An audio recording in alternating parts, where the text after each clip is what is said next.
Vamos até cantar o Kiri todos de joelho. Então, conta essas coisas. Isso aqui é maravilhoso. Carol, desliga esse ar que foi pra mim, por favor. Vamos cantar o Kiri todos de joelho. Na gravação? Na gravação.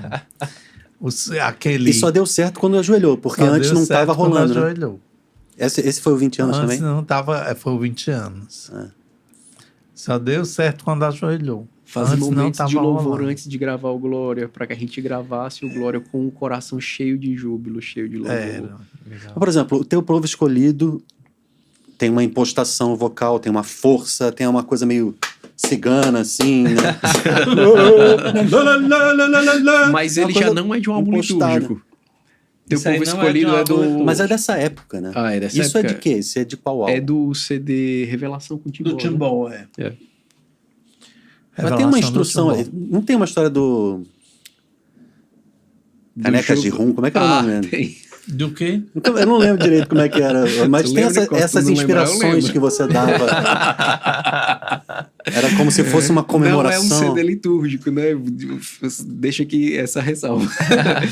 A gente foi gravar, na época o Nicole estava dirigindo a gente foi gravar o coro masculino para a introdução dessa música. E que ela se encaixa também para um canto de entrada, uma coisa, porque ela traz essa questão do povo reunido, né? O povo diante do Senhor, o povo em júbilo. E a gente lá gravando, né? A gente dando tudo de si, mas ainda faltava. Aí o Nicodemos, vocês têm que trazer para dentro de vocês, cantem como os piratas. Muito bom isso. Só que entende, gente, não era o CD litúrgico, viu? Depois não vou fazer o recorte, tá vendo? Eles gravam pensando em Mas a outras coisas. inspiração, Deus dá, não importa, né? Ninguém é pirata aqui, é só a voz, né? Cantem como os piratas, com força, com Mas virilidade. E cada uma vem de um jeito. E a gente... O Will de Fábio falou uma vez, no particular, uma coisa que não é... Tem problema dizer não, mas ele... não foi no particular não, foi num congresso de arte desse, assim, acho que foi lá no Rio. Ele falou... Hoje a gente tem cantores que são todos formatadinhos, cheio de técnica. Eu nem concordo que é cheio de técnica não, mas tem técnica. E aquele jeitinho de cantar, com aquele timbre, chega no final, vibra aqui tantas vezes, para no lugarzinho certo. Então é tudo bonito, porque tem uma organização e tem a ver essa coisa com a ordem, né? Com ser ordenado. E com a beleza da coisa ordenada. Mas ele disse assim, se pegar Nicodemos, Eva e eu botar no microfone, sai muito mais emocionado, muito mais ungido do que essa coisa plastificada. Porque ele tem, ele como é um ótimo artista de teatro, ele preza por essa coisa da transmissão, né? Do favorecer também a emoção, que favorece todas as outras coisas. Então não é só para ficar no sentimentalismo, mas tem a ver, né? Com esse caminho. Então às vezes a gente perde quando a gente engessa muito na técnica e acaba deixando de lado essa outra parte. Sim? O que você acha? Você acha que a gente está engessado? Ou não, a gente está no caminho certo? Não é polêmica, não. Eu tô falando coisa que não deve? O que é? Ou não? Não, eu sinto que a gente deve prezar pela emoção, pela unção. Principalmente pela unção, né? Que o nosso fundador sempre fala, que às vezes ele diz que às vezes está tudo muito afinadinho, mas está sem piedade. Tem isso também, né? Mas está sem unção, sem a piedade. Então, às vezes, o menos, só que é mais genuíno do que essa coisa toda, né? Eu ousaria dizer, né, assim, eu sou um filho do Nicole, né? Assim, nesse caminho aqui, muita coisa eu fui aprendendo, realmente estando do lado.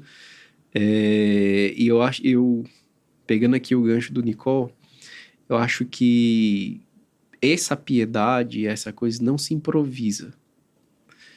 Ou a pessoa tem uma relação com Deus que nesse momento transborda, ou ela não tem. Então não tem como a pessoa chegar... Ela pode ensaiar todas as técnicas, né? E tudo. Mas ali na hora ela pode até improvisar coisas que ela aprendeu tecnicamente. Mas a piedade Se não se comportar improvisa. como, mas... A piedade não se improvisa. A piedade, ela é fruto de uma relação.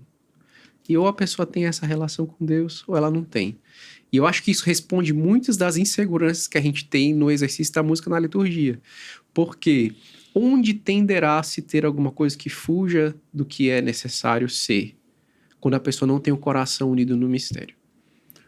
Sim. Entende? Então Então, não é tipo o assim, que, mas é o como, né? quando a pessoa não tem o coração unido no mistério, aquilo ali vai ser palco para muita coisa. Mas quando a pessoa tem o coração unido no mistério, ela vai entender. Nesse momento, mais importante é isso aqui. E você não acha que, sabendo ou não de técnica, a gente percebe isso?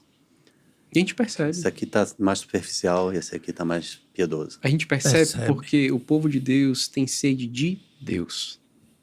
O povo de Deus não tem sede de outra coisa. Então, quando você, músico, canta ou toca, executa uma coisa, o povo vai beber daquilo que você está dando, e porque ele tem sede de Deus, ele vai saber reconhecer no seu paladar espiritual que ele vai saber reconhecer que aquilo ali não é puro. Eu que sou mais ignorante na música, os salmos, acho que é o exemplo perfeito para esse tema aí, né? Você vê Que um quando- cantorzão ou uma Às vezes pessoa aquela piedosa, né? melodia aí que ninguém consegue cantar, rezar. Também tem isso, Ou né? quando é aquela melodia que você sente que, como diz, foi ungida, né? Assim, e que todo mundo consegue rezar. Como o Pedro disse, às vezes o menos é mais, né? Às vezes o que vai favorecer essa experiência. Lá no Rio tem um padre jesuíta que gosta muito do Shalom, amigo nosso lá, padre Emanuel, se não me engano o nome dele.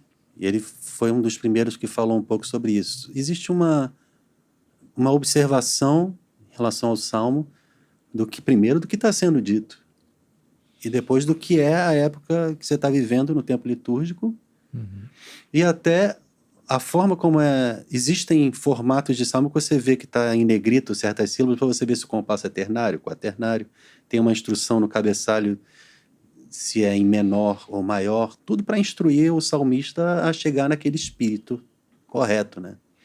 Então, nós, Shalom, aprendemos que isso que eu já falei 1000 vezes, a gente não pode roubar o sentido da missa, em momento nenhum. Então, o salmo precisa ser simples. Às vezes vem um ministro cantar na hora de passar o salmo ali, aí ele faz o refrão de um jeito e depois repete de outro. Pode ser? Pode. Mas eu acho que a gente precisa lembrar que a Assembleia vai participar. Sim. Então não é um show que a Assembleia vai assistir. Claro. Então E nem precisa eu vou de tanto participar da estremelecado. missa. Né? Não precisa de tanto estremelecado. no Justamente. Então, se é melhor fazer a repetição da primeira vez igual, é melhor porque as pessoas conseguem cantar. Agora, se eu faço uma segunda vez de um outro jeito, na hora de repetir, vai repetir qual? A primeira ou a segunda? É uma coisa que... Então, eu sempre digo, vamos tentar fazer homogêneo aqui, né? Então, é a observação, como você tinha dito. O Salmo talvez seja o momento mais crucial disso. Você está falando de um salmo de contrição, bota um ritmo 6/8 em maior festivo. Peraí. Não dá. A pessoa tá equivocada ali. Então, tudo isso, a missa toda é assim, né? Dos membros, dos auxiliares do padre na liturgia, a postura, a vestimenta. A gente fica pensando, por que esse menino está assim?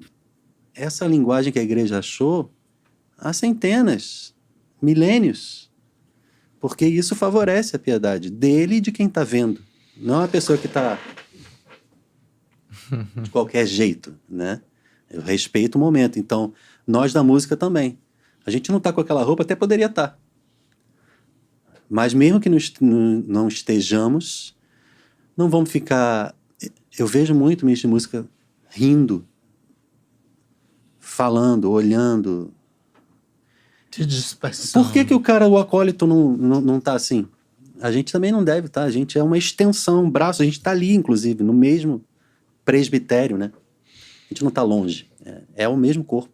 Tem uma coisa que, falando nessa questão do salmo, do simples, né, do coisa, eu acho que a gente, de uma maneira geral, precisa aprender a fazer a distinção entre o simples e o simplório. Ah, é? Né? Porque às vezes a pessoa não quer cair no simplório e de fato não deve cair porque a liturgia merece sempre o melhor. E aí ela vai para um extremo, né? Mas o simples pode ser o melhor. E muitas vezes é. Ah, é? Né? O simples pode ser o mais bonito. E muitas vezes é. Então a pessoa tem que perder um pouco esse medo da simplicidade, da humildade, né? De fato, a liturgia não é um lugar para o simplório, mas a liturgia é sim um lugar para o simples, para o belo, para o humilde, né? Isso é algo interessante de se refletir.